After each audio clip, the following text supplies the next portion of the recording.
अस्सलाम वालेकुम grade 9 students. आज हमारा यूनिट नंबर 2 का ही नेक्स्ट लेक्चर है, एक्सरसाइज 2.6।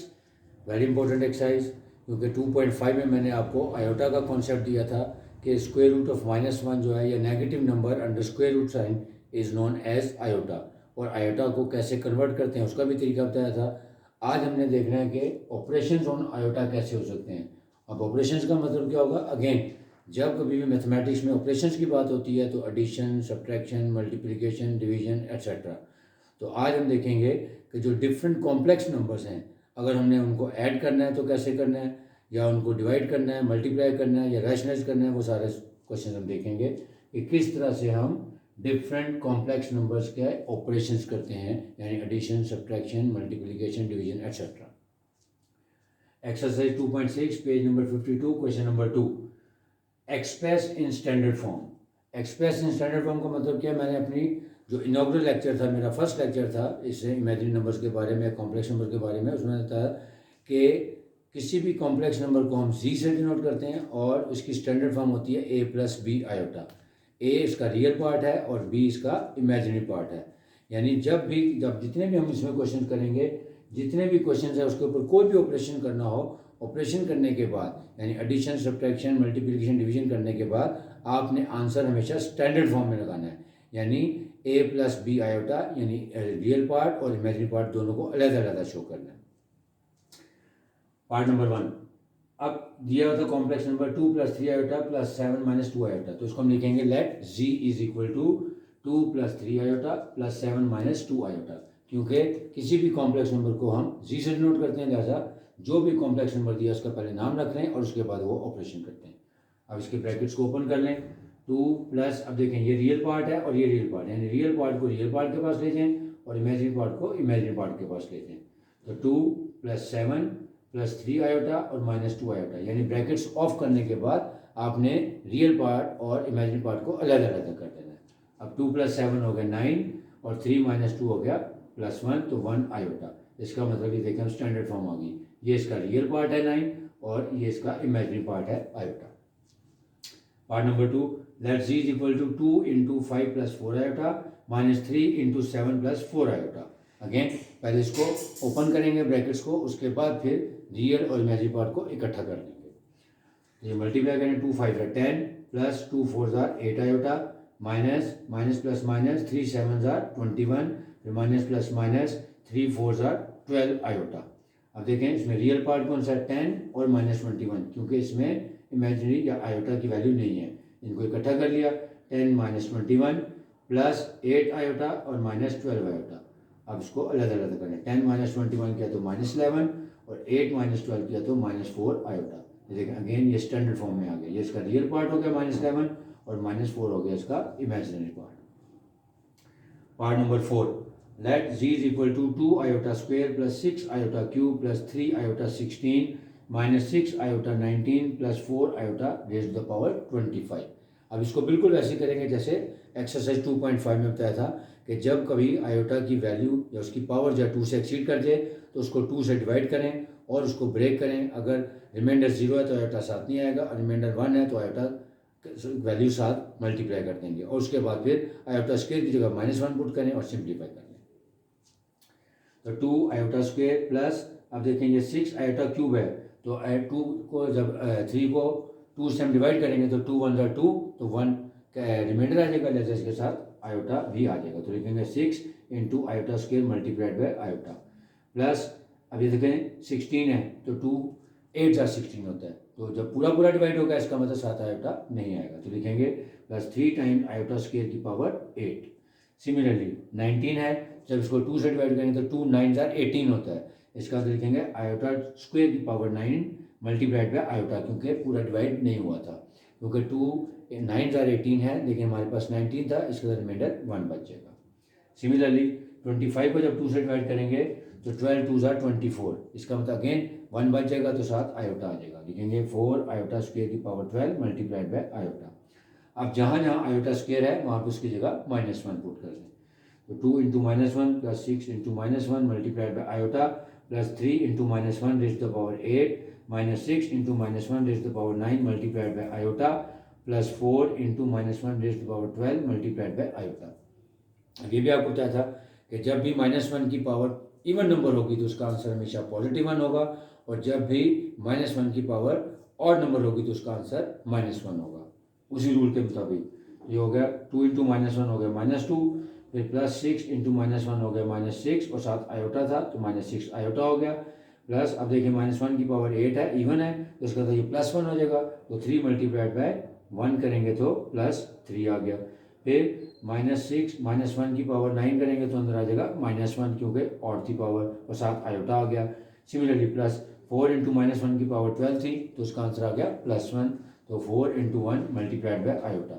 अब इनको मल्टीप्लाई कर दें तो -2 एज इट इज आ गया, -6 आयोटा, +3 1 ज़ा 3, +6 आयोटा, +4 1 ज़ा 4 आयोटा। अब +6 आयोटा और माइनस आयोटा कैंसिल हो गए।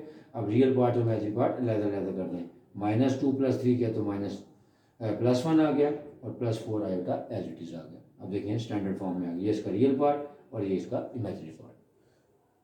क्वेश्चन नंबर 3, यानी जब क्वेश्चन नंबर 2 था इसमें एडिशन और सब्ट्रैक्शन थी, क्योंकि प्लस और माइनस के साइन बीच में थे। अब जो क्वेश्चन नंबर 3 है उसमें प्रोडक्ट फाइंड करना है दो या दो से ज़्यादा डिफरेंट कॉम्प्लेक्स नंबर्स का। Let z is equal to -7 + 3 iota into -3 + 2 iota. अब क्योंकि दोनों ब्रैकेट्स में लेसन का प्रोडक्ट लेंगे। अब हम डायरेक्ट भी ले सकते हैं, लेकिन उसमें गलती का अमकान होता है, तो हम पहले इसको अलग अलग लेते हैं, यानी -7 into -3 + 2 iota +3 iota into -3 + 2 iota. अब इसको मल्टीप्लाई कर दें, माइनस माइनस प्लस 7 3 ज़ा 21, माइनस प्लस माइनस 7 2 ज़ा 14 आयोटा। सिमिलरली 3 मल्टीप्लाइड बाई 3 यानी प्लस माइनस माइनस 3 3 ज़ा 9 आयोटा, और फिर प्लस प्लस प्लस हो गया, 3 2 ज़ा 6 आयोटा स्क्वेयर, यानी आयोटा को आयोटा से मल्टीप्लाई करें तो आयोटा स्क्वेयर आ गया। अब जहाँ आयोटा स्क्वेयर आ जाएगा उसकी जगह -1 पुट कर दें, तो 21 एज इट इज़ आ गया। अब -14 आयोटा और -9 आयोटा दोनों इमेजिनरी पार्ट थे, दोनों को ऐड कर दें, -14 और -9 हो गया -23 आयोटा, +6 इंटू आयोटा स्क्वेयर की जगह आ गया -1। अब रियल पार्ट और इमेजिनरी पार्ट ऐड कर दें, 21 और ये देखें प्लस माइनस माइनस 6 1 ज़ा 6, इसका मतलब 21 - 6 is equal to 15 -23 iota. Answer आ गया स्टैंडर्ड फॉर्म में, 15 इसका रियल पार्ट हो गया और -23 इसका इमेजिनरी पार्ट हो गया। Next part number 2 very important, let z is equal to 2 minus √-4 into 3 minus √-4। अभी तक जितने क्वेश्चन हमने किए थे उसमें आयोटा की वैल्यू गिवन थी। अब यहाँ पे आयोटा की वैल्यू नहीं दी हुई, लेकिन स्क्वायर रूट ऑफ -4 दिया हुआ है। अगर आप देखें पिछले लेक्चर में मैंने अपने इनॉग्रल लेक्चर में बताया था कि जब भी आयोटा ना दिया तो आयोटा को बनाने का तरीका बताया था कि ये देखिए मैंने साइड पे लिखा है, since square root of -4 is equal to 2 iota, क्योंकि 4 एक परफेक्ट स्क्वायर है तो उसका स्क्वायर रूट ले लिया, वो आ गया 2, और जो माइनस साइन है वो आयोटा में कन्वर्ट हो जाएगा, लिहाजा square root of -4 is equal to 2 iota. अब यहाँ पे इसकी वैल्यू पुट कर दें, तो ये हो जाएगा z is equal to 2 - 2 iota into 3 - 2 iota. अब वैसे ही करेंगे जैसे अभी किया था, प्रोडक्ट लेंगे, रहता रहता कर लें, 2 into 3 - 2 iota, -2 iota into 3 - 2 iota. अब 2 3 ज़ा 6, प्लस माइनस माइनस 2 2 ज़ा 4 आयोटा, फिर माइनस प्लस माइनस 2 3 ज़ा 6 आयोटा, और फिर माइनस माइनस प्लस 2 2 ज़ा 4, और आयोटा को मल्टीप्लाई किया आयोटा से तो आयोटा स्क्वायर आ गया। तो आयोटा स्क्वायर की वैल्यू होती है हमेशा -1, वो इसमें पुट कर दें, 6 माइनस, अब -4 और -6 दोनों को ऐड किया तो -10 आयोटा, प्लस 4 इंटू -1। अब उसके बाद रियल इमेजिनरी पार्ट ज़्यादा कर दें, 6 - 4 आ गया 2 - 10 iota. Next part number 3, let z is equal to √5 - 3 iota का होल स्क्वायर। अब मैंने आपको ये भी बताया था कि जब कभी भी फार्मूला बन रहा हो तो हमेशा फार्मूले की मदद से सिंप्लीफाई करना आसान है, यानी a - b का होल स्क्वायर का फार्मूला हम एक्सपेंड कर देंगे। दूसरा तरीका था कि √5 - 3 आयोटा को 2 दफ़ा मल्टीप्लाई कर दें, यानी 2 दफ़ा लिखने के बाद इस फॉर्म में लिख लें और फिर उसका प्रोडक्ट ले लें। लेकिन जब कभी फार्मूला बन रहा हो तो फार्मूले से ज़्यादा आसानी से सॉल्व हो जाएगा। लिखेंगे यूजिंग फार्मूला a - b का whole square is equal to a square plus b square minus 2ab। अब a की जगह आ जाएगा √5 और b की जगह आ जाएगा 3 आयोटा, तो वही करेंगे। तो दोनों साइड का जब स्क्वायर लेंगे तो ये हो जाएगा जी स्क्वायर इज इक्वल टू √5 का स्क्वायर प्लस 3 आयोटा का स्क्वायर माइनस 2 टाइम्स a की जगह आ गया √5 और b की जगह आ गया 3 आयोटा। अब इसका सिंप्लीफाई कर लें, यानी फार्मूले से ज़्यादा आसानी से सिंप्लीफाई हो सकता है। तो √5 का स्क्वायर लेंगे, स्क्वायर स्क्वायर रूट से कैंसिल हो जाएगा, ये आ गया 5, प्लस 3 का स्क्वायर लिया 9 और आयोटा का स्क्वायर लिया तो आयोटा स्क्वायर माइनस, अब ये जब इसको मल्टीप्लाई करेंगे 2 टाइम्स 3 आ गया 6, 6√5 और 7 आयोटा आ गया। ये जो सर्च के रूल्स होते हैं उसके मुताबिक हम रेडिकल नंबर वाले को रेडिकल से मल्टीप्लाई करते हैं, होल नंबर को होल से। नहीं तो आप यहाँ पे साइंटिफिक कैलकुलेटर की मदद से भी आंसर निकालेंगे तो -6√5 आ जाएगा, 7 आयोटा आ गया। अब आयोटा स्क्वायर की जगह आ गया -1, ये हो गया 5 + 9 × -1 -6√5 आयोटा एज इट इज आ गया। अब रियल पार्ट रद्द करें 5 तो ये हो गया -9, 5 - 9 आ गया -4 -6√5 आयोटा, ये स्टैंडर्ड फॉर्म बन गया। Next question number 4। अब क्वेश्चन नंबर 4 में क्या है कि हमें एक कॉम्प्लेक्स नंबर दिया होगा जो कि क्वेश्चन की फॉर्म में होगा। क्वेश्चन का मतलब है डिवीजन की फॉर्म में। तो जब हमने एक किसी भी कॉम्प्लेक्स नंबर को रैशनलाइज करना हो, यानी उसके डिनोमिनेटर से आयोटा को ख़त्म करना हो, तो उस आयोटा को ख़त्म करने के प्रोसेस का नाम है रैशनलाइजेशन। इसका तरीकाकार क्या होता है कि डिनोमिनेटर में जो भी आपका कॉम्प्लेक्स नंबर दिया है उसके कॉन्जुगेट पेयर से उसको मल्टीप्लाई भी करना है और डिवाइड भी करना है। और कॉन्जुगेट पेयर का मतलब क्या बताया था कि अगर 1 + 2 आयोटा तो 1 - 2 आयोटा आ जाएगा, या 2 - 3 आयोटा तो वो 2 + 3 आयोटा, यानी इमेजिनरी पार्ट का साइन चेंज करते हैं तो वो उसका कॉन्जुगेट पेयर बन जाता है। अब लिखेंगे बाय रैशनलाइजिंग z = अब देखें इसका कॉन्जुगेट पेयर क्या होगा, 1 + आयोटा का हो जाएगा 1 - आयोटा। तो देखें -2 और 1 + iota multiplied by 1 - iota over 1 यानी उसी से मल्टीप्लाई करना है और उसी से ही डिवाइड करना है। जब हम रैशनलाइज करेंगे तो अब न्यूमरेटर को न्यूमरेटर से मल्टीप्लाई कर देंगे और डिनोमिनेटर को डिनोमिनेटर से। लेकिन ये बात याद रखनी कि जहाँ कहीं पे रैशनलाइजेशन आ जाएगी तो नीचे जो उसका डिनोमिनेटर होगा वो हमेशा a² - b² में कन्वर्ट हो जाएगा, क्योंकि हमने उसके कॉन्जुगेट पेयर से मल्टीप्लाई किया है। क्यों? तो इसका मतलब है एक पॉजिटिव साइन के साथ होगा और एक नेगेटिव साइन के साथ होगा, यानी a + b × a - b होगा या a - b × a + b की फॉर्म में होगा, which is equal to a² - b²। तो याद रखें कि डिनोमिनेटर में हमेशा a² - b² में फिनिश होगा। यही करेंगे। देखिए न्यूमरेटर को न्यूमरेटर से मल्टीप्लाई किया -2 × 1 - आयोटा डिवाइडेड बाय इसका फार्मूला बन गया a + b × a - b यानी a² - b² यानी 1 का स्क्वायर माइनस आयोटा का स्क्वायर। अब आयोटा स्क्वायर की जगह उसकी वैल्यू पुट कर दें -1, ये आ जाएगा -2 × 1 - आयोटा एज इट इज आ गया 1 माइनस इंटू -1 तो ये होगा 1 माइनस प्लस हो जाएगा तो 1 + 1 = 2। अब 2 ऊपर नीचे सेम था उसको कटिंग में निकाल दें तो आंसर आ गया हमारे पास -1 - आयोटा। तो -1 की वजह से अंदर वाले साइन चेंज हो जाएंगे तो ये हो जाएगा -1 + आयोटा। देखें स्टैंडर्ड फॉर्म में आंसर आ गया। Part number 3, let z = 9 - 7 iota over 3 + iota. अब जो पार्ट नंबर 1 किया था उसमें न्यूमरेटर में कॉम्प्लेक्स नंबर नहीं था, सिर्फ डिनोमिनेटर में था। अब जो ये वाला पार्ट सेलेक्ट किया मैंने, इसमें डिनोमिनेटर और न्यूमरेटर दोनों में ही कॉम्प्लेक्स नंबर मौजूद हैं, लेकिन आपने याद रखना है हमेशा डिनोमिनेटर के कॉन्जुगेट पेयर से मल्टीप्लाई भी करना है और डिवाइड भी करना है। लिखेंगे बाय रैशनलाइजिंग, जो उसका डिनोमिनेटर है वह 3 + आयोटा, लिहाजा 3 - आयोटा से इसको मल्टीप्लाई भी करेंगे और डिवाइड भी करेंगे। अब अगेन वही रूल कि न्यूमरेटर को न्यूमरेटर से मल्टीप्लाई कर दें और डिनोमिनेटर को डिनोमिनेटर से, और नीचे हमेशा a² - b² में फिनिश कर दें इसको। अब मल्टीप्लाई करें न्यूमरेटर को न्यूमरेटर से। अब 9 से पहले दोनों को मल्टीप्लाई, 9 × 3 = 27, फिर plus minus minus 9 multiplied by iota 9 iota आ गया। अब इसी तरह -7 आयोटा से दोनों को मल्टीप्लाई करें, माइनस प्लस माइनस 7 × 3 = 21 और 7 आयोटा आ गया। फिर माइनस माइनस प्लस 7 × 1 = 7 और आयोटा को आयोटा से मल्टीप्लाई किया आयोटा स्क्वायर आ गया। नीचे फार्मूला बन गया, यानी 3 + आयोटा का 3 + आयोटा × 3 - आयोटा, तो इसका फार्मूला बना दें a² - b² यानी 3 का होल स्क्वायर माइनस आयोटा का स्क्वायर। अब जहाँ कहीं आयोटा स्क्वायर है वहाँ पे -1 पुट कर देते हैं तो 27 एज इट इज आ गया। -9 और -21 क्योंकि दोनों ऐड हो जाएंगे तो ये हो जाएगा -30 आयोटा प्लस 7 × आयोटा स्क्वायर की जगह आ जाएगा -1। सिमिलरली नीचे खोलें, 3 का स्क्वायर हो गया 9 माइनस इंटू आयोटा स्क्वायर की वैल्यू आ गई -1, तो माइनस प्लस 9 + 1 हो गया 10 और ऊपर आ गया 27 में से 7 को माइनस करेंगे, रियल पार्ट में से रियल पार्ट को ऐड करें या सब्ट्रैक्ट करें तो आ गया 20 - 30 आयोटा ओवर 10। लेकिन क्योंकि हमने आंसर स्टैंडर्ड फॉर्म में लाना है तो रियल पार्ट और इमेजिनरी पार्ट को अलग अलग कर देते हैं, यानी लिखेंगे 20/10 - 30/10 आयोटा। अभी देखें कैंसिल हो जाएगा, 10 × 1 = 10, 10 × 2 = 20, 10 × 1 = 10, 10 × 3 = 30। तो आंसर आ गया हमारे पास 2 - 3 आयोटा। इसका मतलब अब ये स्टैंडर्ड फॉर्म में आ गया। Next part number 5, very important, time and again paper में रिपीट होता है। Let z is equal to 1 plus iota over 1 minus iota का होल स्क्वेयर। अब इसको सॉल्व करने के भी 2-3 मेथड हैं, लेकिन आपको आसान तरीके से कराऊंगा।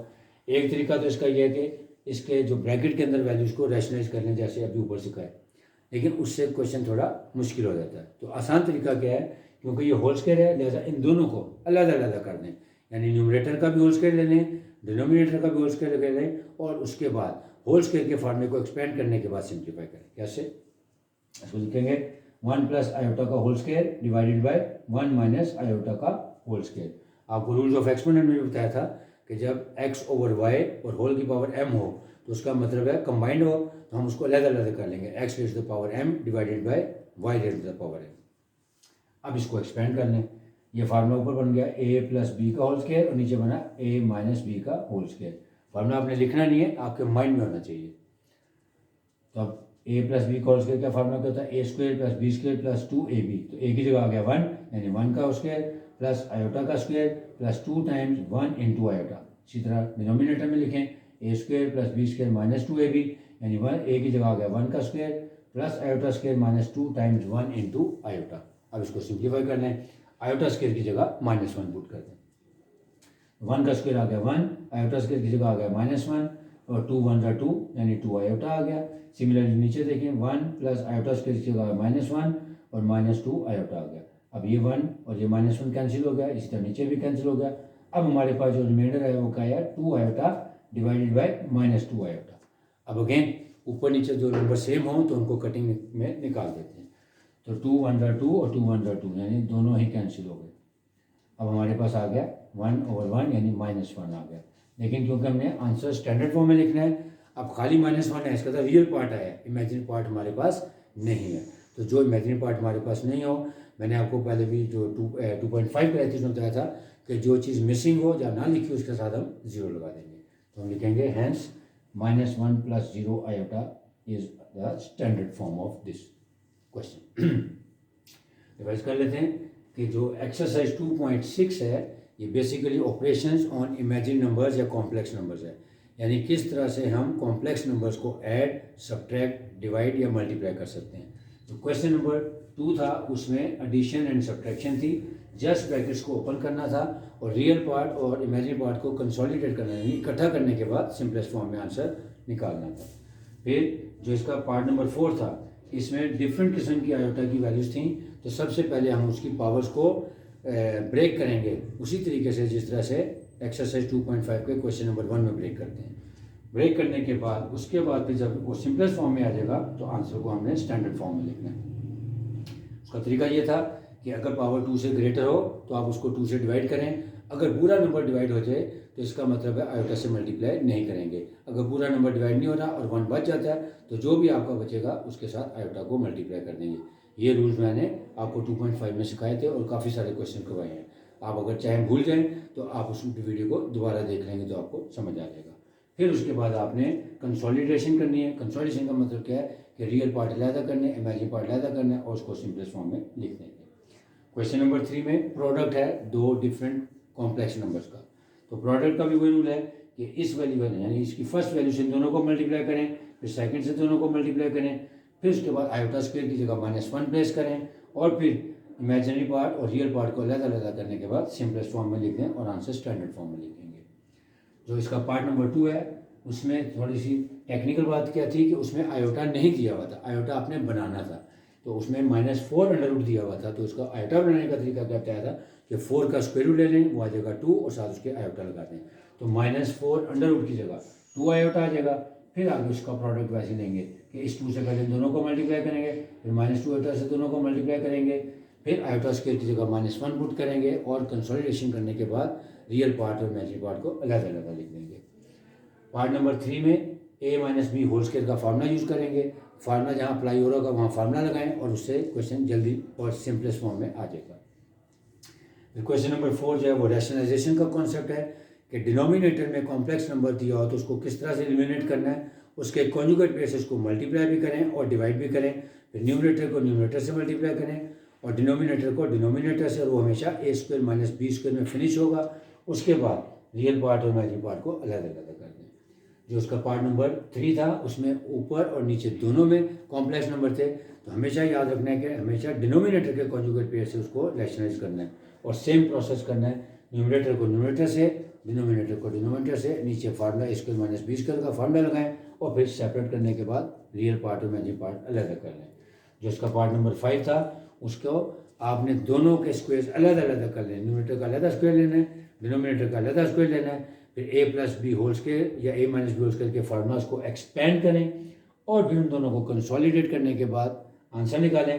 आपके पास आंसर में सब रियल पार्ट आ रहा है, इमेजिनरी पार्ट मिसिंग था तो उसके साथ जीरो लगा लें। इंशाल्लाह उम्मीद है आपको समझ आ गई होगी। अब जो हमारा जो नेक्स्ट लेक्चर होगा तो जो इसके रिमेनिंग पार्ट्स हैं, जो इंपॉर्टेंट क्वेश्चन हैं और जो इसके लॉन्ग क्वेश्चन हैं, इंशाल्लाह कोशिश करूँगा कि नेक्स्ट लेक्चर में बाकी सारे remaining parts, important long question सारे आपको कंप्लीट करूँ। ओके।